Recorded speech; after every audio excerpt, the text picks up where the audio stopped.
맥북의 구매를 고민하는 큰 이유는 낙장 불입 때문이 아닐까 싶어요. 300만 원이나 되는 맥북을 구매했는데 윈도우랑 다르게 나랑 맞지 않으면 어떡하지? 사놓고 그냥 웹서핑, 넷플릭스, PC 카톡으로만 끝나면 어쩌지? 싶은 고민들이 있을 거라 생각해요. 윈도우에서 맥북으로 환승하고 싶은 분들을 위해 7년차 맥북러가 남기는 솔직 단점 3가지를 나눠보려고 합니다. 맥북으로 환승 연애를 생각하고 계신 분들이라면 오늘 영상 보시고 윈도우랑 잘 비교해보시면 좋겠습니다. 첫 번째는 낙장 불입. 저는 이왕이면 처음 살 때 제대로 사서 오래오래 잘 쓰자 라는 나름의 소비관을 가지고 있는데요. 맥북은 이런 성향을 가진 저에게도 다소 부담스러웠던 건 사실이에요. 이유는 맥북만의 낙장 불입, 옵션 제도 때문인데요. 맥북은 온라인을 통해 자유롭게 옵션을 선택할 수 있는 장점이 있습니다.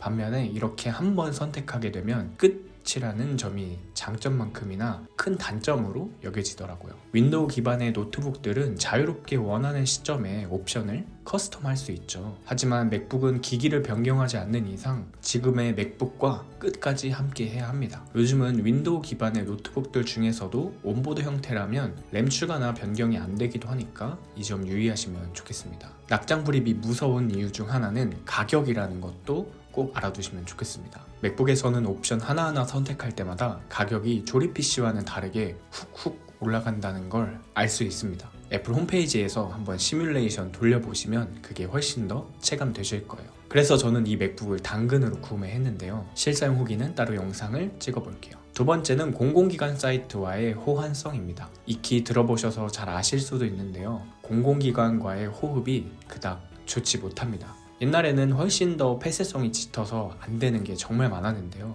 지금은 그래도 많이 개선돼서 홈택스나 은행 업무 정도는 처리가 가능합니다. 다만 EXE와 같은 프로그램을 실행하는 일은 여전히 어렵더라고요. 다운로드하고 풀기까지는 되어도 실행 자체가 되지 않아 막히는 일이 빈번합니다. 부트캠프나 다른 앱을 통해 해결하는 분들도 있긴 한데요. 개인적으로 튜닝의 끝은 순정이라는 생각에 맥북에 윈도우를 설치하진 않았습니다. 안 되는 걸 굳이 하려고 한다면 당연히 제품이나 내부에도 문제가 생길 거라고 생각하거든요. 공공기관이나 다른 사이트를 이용하려고 할 때 일부는 다운로드가 되지만 그 중에 꼭 필요한 프로그램은 다운로드가 되지 않는 경우가 있어요. 이럴 땐 아주 오래된 노트북을 꺼내서 꾸역꾸역 해내고 있긴 합니다.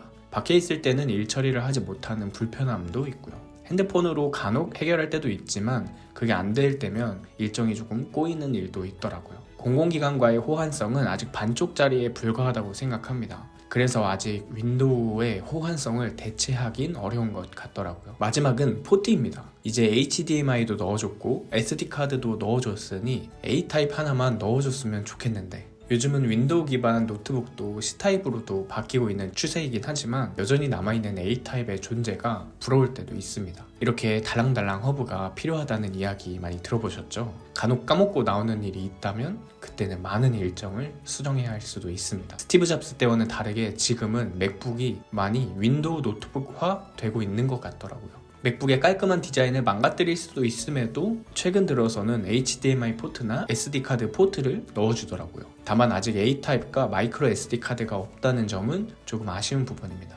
이것까지 다 넣으면 윈도우 노트북과는 큰 차이가 없기 때문일까요? C타입은 이렇게나 많이 들어가는데 A타입이나 다른 포트는 공간을 내어주기 어려운 걸까요? 맥북을 사용하다 보면 에휴 하면서 굳이 사용자가 불편함을 감수해야 하는 경우가 종종 발생합니다. 근데 그래도 어떻게 써야 하는데 라는 마음으로 불편함을 감수하거나 돈으로 이런 불편함을 해결하는 분들도 계시고요. 맥북으로 바로 입문하시는 분이라면 모르겠지만 윈도우에서 맥북으로 환승하시는 분들이라면 이런 불편함이 좀 더 가깝게 체감될 수 있다고 생각해요. 처음부터 없으면 모르겠지만 있다가 없으면 꽤나 티가 나는 법이니까요. 맥북에서의 단점을 본문에는 언급하지 않았지만 게임이나 오피스 프로그램의 불편함을 단점으로 언급하는 분들도 계신데요. 저는 게임이라고 해봤자 롤을 가끔 하는 정도라서 게임에서는 크게 불편함이 없었습니다. 다만 게임을 좋아하는 분들이라면 윈도우를 곁에 두시길 권해드려요. 추가로 엑셀, 한글, 구글 시트 등 여러 오피스 관련 프로그램들도 요즘은 맥북에서도 잘 돌아가더라고요. 처음에 적응이 좀 어렵겠지만 맥북 버전의 오피스도 적응한다면 큰 불편함이나 구매를 망설일 정도는 아니라고 생각합니다. 맥북은 장점도 단점도 너무 뚜렷한 제품이라고 생각해요. 그럼에도 필요한 사람들에게는 최고의 제품이 아닐까 싶습니다. 조금 여유가 있다면 맥북도 윈도우도 다 있으면 최고예요. 같이 놓고 보면 둘이 상호 보완되는 성격을 가지고 있더라고요. 오늘 영상이 여러분의 선택에 조금이나마 도움이 되길 바라봅니다. 긴 영상 봐주셔서 감사합니다. 그리고 마지막 장점이자 단점 한 가지, 고장이 잘 안 난다.